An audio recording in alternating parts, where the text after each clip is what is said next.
Good morning, welcome to Planet Mojo. Today I'm going to unbox and install this pocket door hardware.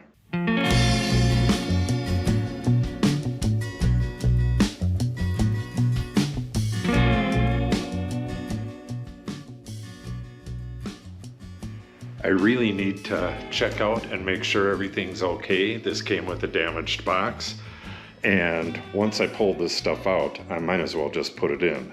I have the rough opening already framed in, so let's open this box and see if anything's damaged.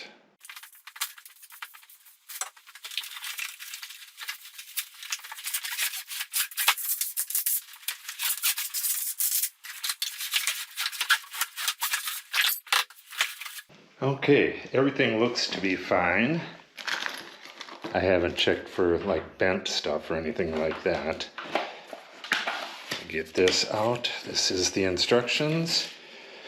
If I remember right, first you got to cut this down. This is going to be cut down for a 32-inch door, and as it is, this is good for a 36-inch door.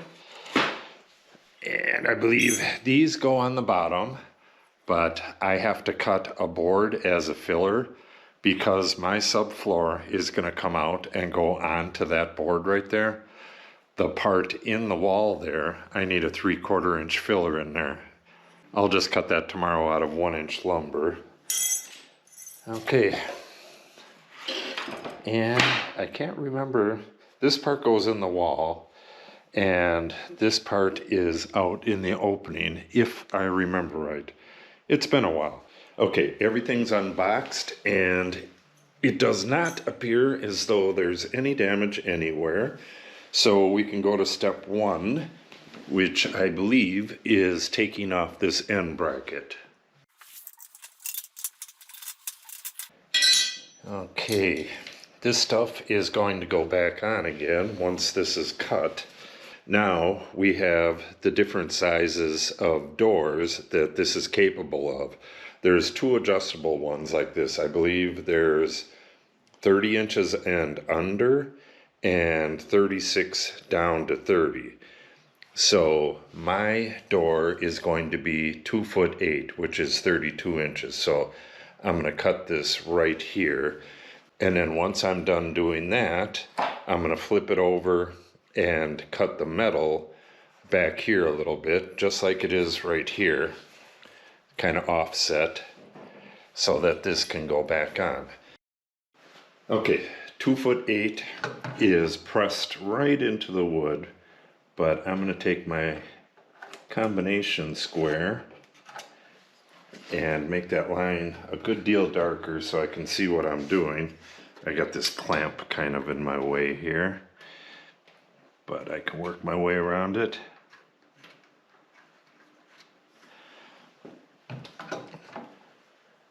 What you got to do here, like I said earlier, is cut through the wood only, and then I'm going to flip it around and then cut through this aluminum with a different saw. So, wood saw on that.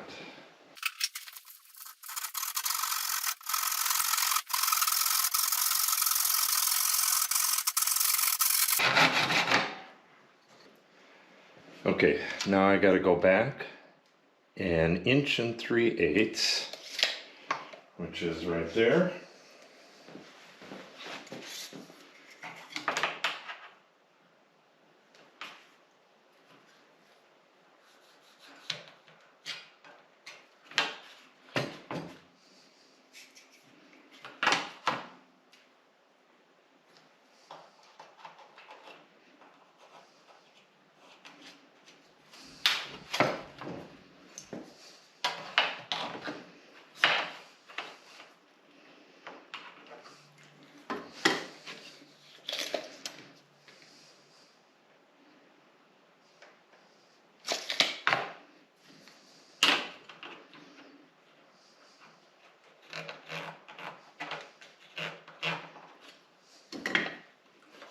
Okay, now to cut this with a hacksaw.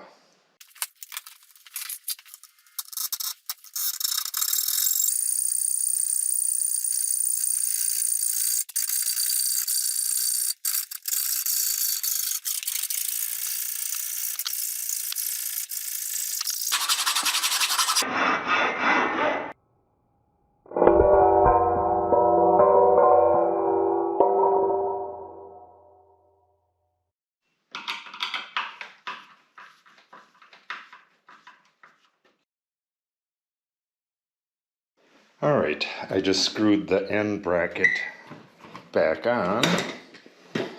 Now we're going to flip this over again, just this a little bit, and we have our 2'8" mark right here. It's this little hash mark right here. So again, I'm going to reinforce these lines, and what you do on this one is you only cut through the wood. So I got to cut this piece, and on the other side I got to cut this piece. I'm not going to cut this top part here.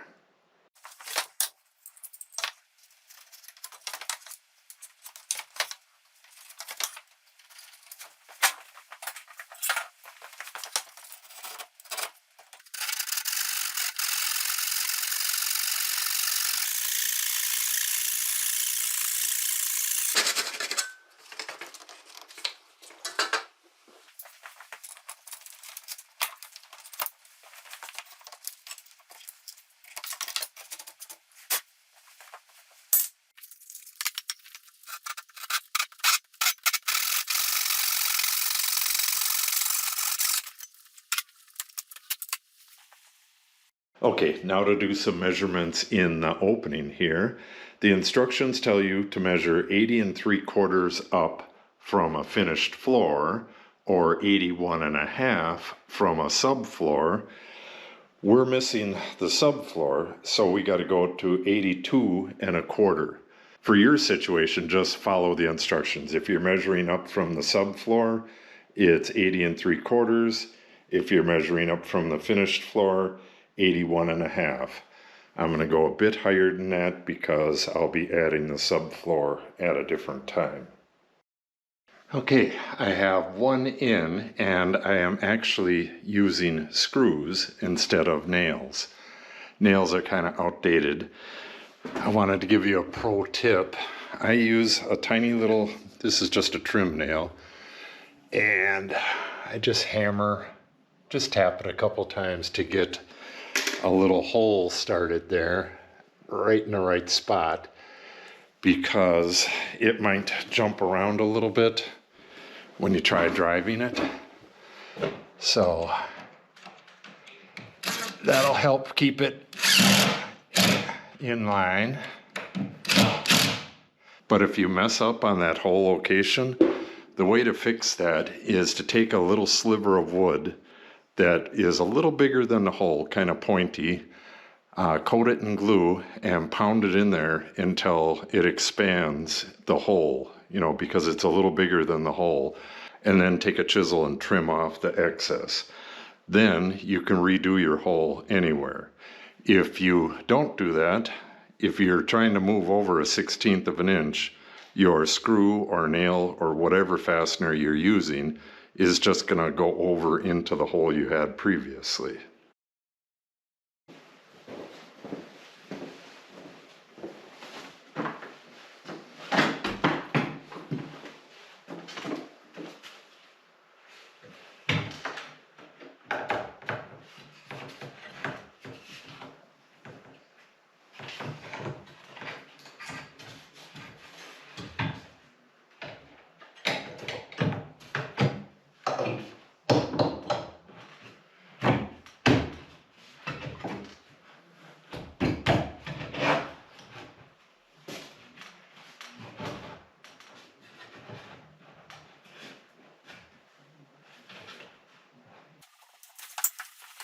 Okay, at this point, the instructions tell you to pound the nails home, pound them all the way in, and then fill in all the other holes. And what do we have here?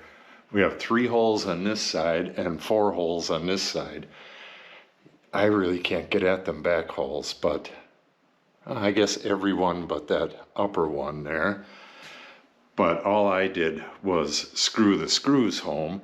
I don't believe that screw is going to be in the way of anything, but if it is, there's going to be a trim piece that goes over here, and I can put a little opening in the back of that to clear that screw if need be. I'm not going to use nails anywhere on this. I'm going to use all screws.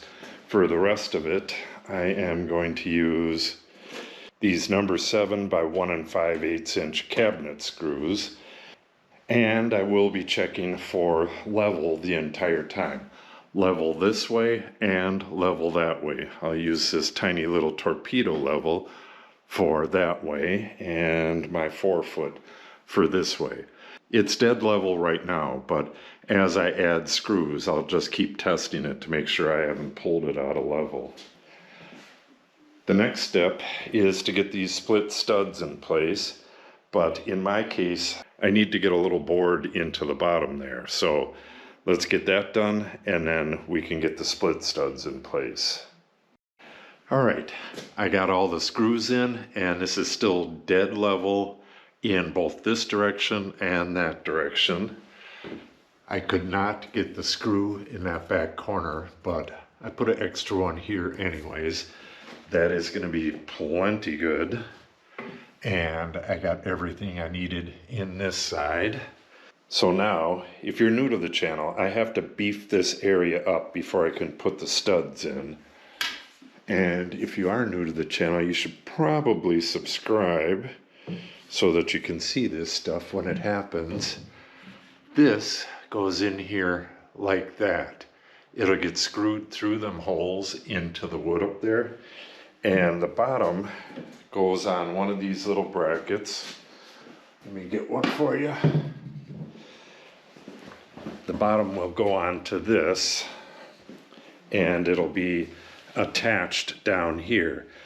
But I have this set up. The floor still has to go in here, and the subfloor is going to span across here and will sit on top of this. So everything is sized so that the subfloor is right here. So in order to attach these at the right height, I have to put a filler in here.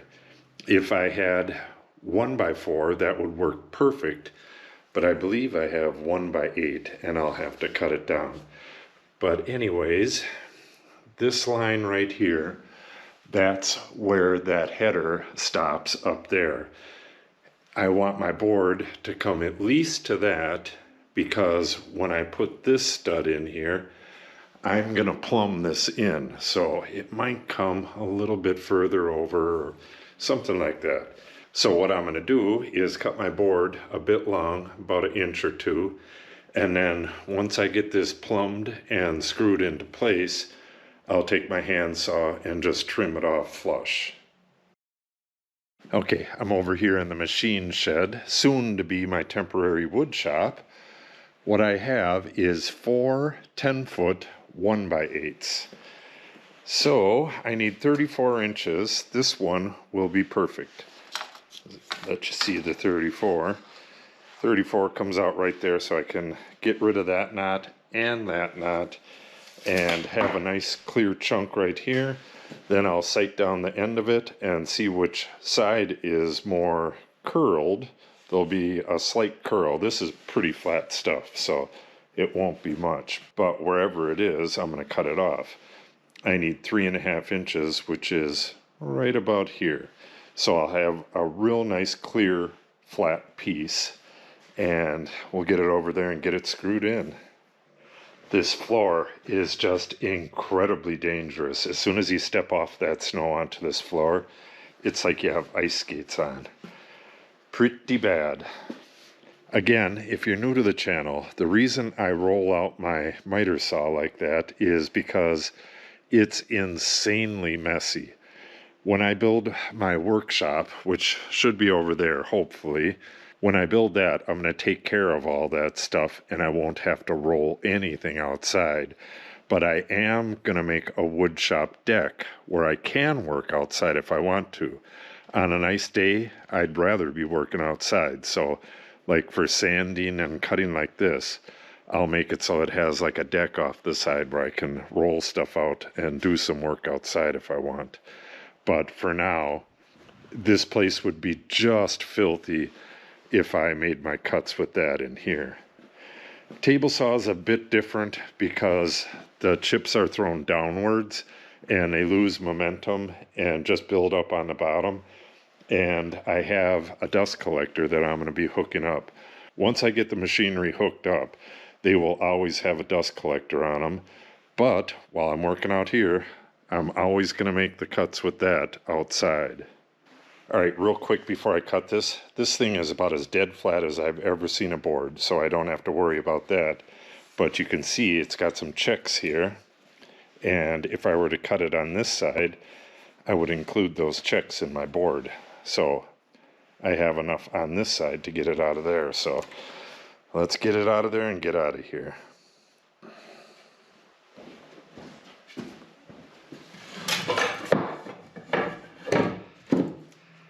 Okay, it is actually flush front and back on this side, and it is hanging over a little bit over here. I'll show you a little trick to get that side flush, and this side won't be a problem. Alright, I'm going to use these wood clamps, but any clamp will do. Alright, I'm just getting it flush front and back right here. Then I'll take another clamp. I'll probably put it out here.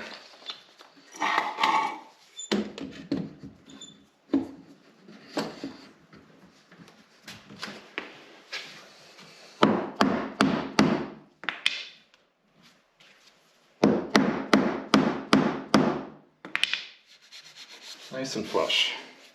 Now I can screw it in and take the clamp off, and it'll stay that way.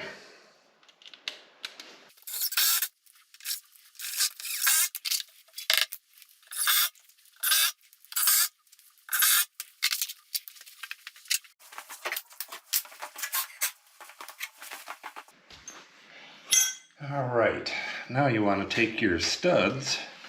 Make sure you don't have a hole right here, like this. This is the top. You want the two bottoms, and you can see there's a little gap in there. Put that in there. You do the same with this one. And that is your assembly. Now I'm going to get this into the opening, and I'm going to clamp it up at the top and then get it nice and plumb. Then I'll screw everything in.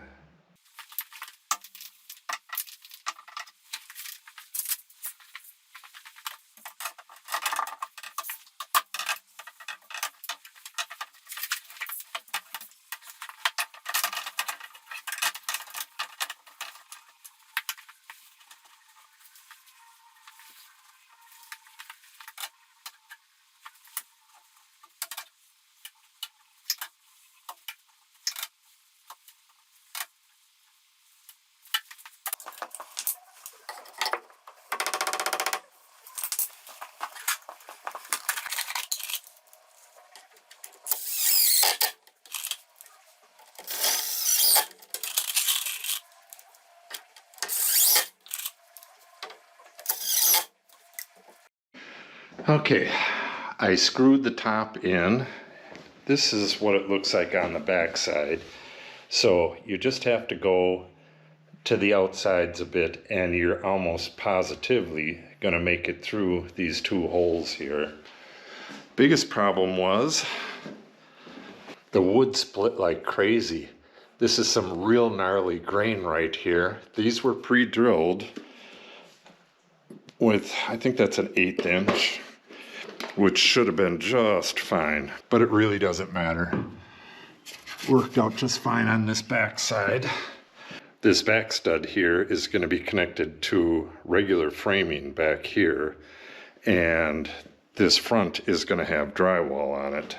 Now I have one stud that's going to go in here, and that is not normal. In almost every case, you're going to be putting two like this in, and you're going to center this one.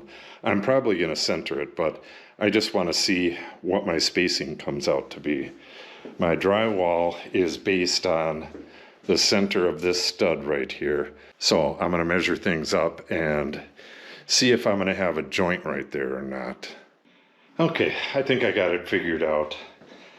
So this one really wants to be dead center for the most strength.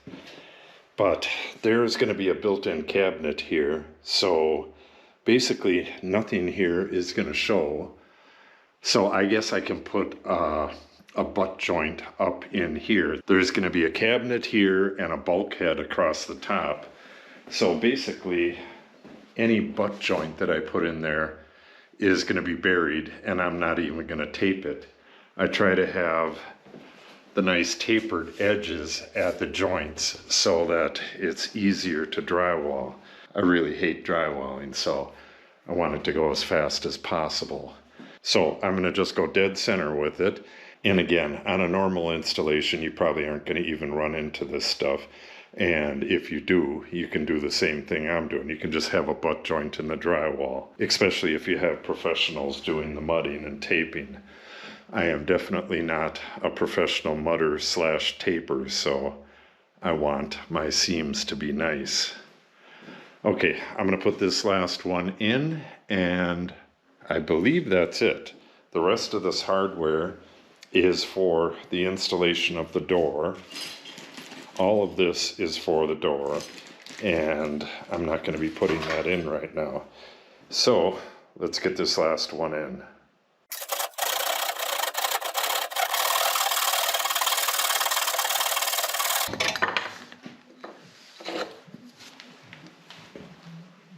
All right, the framing is done. Just a few notes on this. When you cover this with drywall, make sure that you don't put a seam right here. Cover the whole thing, put your seam over here on a stud. For me to do that, I'm going to just put a straight edge right here, and I'll have to put another piece of blocking up there for the next piece, and the butt joint will be right there. And then it'll be a regular joint over here. And that's pretty much, yeah, that's the only butt joint I'll have is right there. And then I'll have another joint right here, and that will end back in here. You want this whole thing covered with one continuous sheet. You do not want to splice together drywall in the middle of your pocket. And the vast majority of people would just be screwing this right to the subfloor or a finished floor, one or the other, and the instructions will show you how to do that. This is set up to be screwed to a subfloor, and my subfloor will be right at that same height once I put it in. I only have one side on this because obviously I'm up against a wall, and on this side what I'm going to do is glue and clamp a 2x4 running this way and stiffen the heck out of this, and then I'll be building a wall going back that way. So this would work for pretty much anybody if you're building a pocket door at the end of a hallway, because that's what this is going to be, is a hallway going through there. All right, pretty nice. I'll show you the hardware when you do put the hardware in, but I won't today. Well, this will go on the door. You mount the brackets on the door, and then you put these in, and then you hang the door from it, and then the trim covers everything. But these go in right up here, and you would put one like right there and one right there, and then hang the door from it, and then slide the door back into the pocket. Then you put your trim in here. The door won't come out with the trim in, so you got to take the trim out if you're taking the door out. That covers up all this stuff, and you have other trim covering everything else, and I'll show you that when I get to it. I've seen reviews of this very same hardware on Amazon where a guy was just like super pissed that you could see the rough construction on this side, and a bunch of people told him, well, dude, you gotta follow the instructions and put your trim on. All right, that's going to wrap it up for today. I will be finishing this and building a wall going that way in the very near future, so if you want to see that, make sure you subscribe and click on the update icon. If you have any questions or comments, make sure you put them in the comment section below. And if you share the video and or give it a like, it helps the channel out greatly. Thanks for watching and have a great day.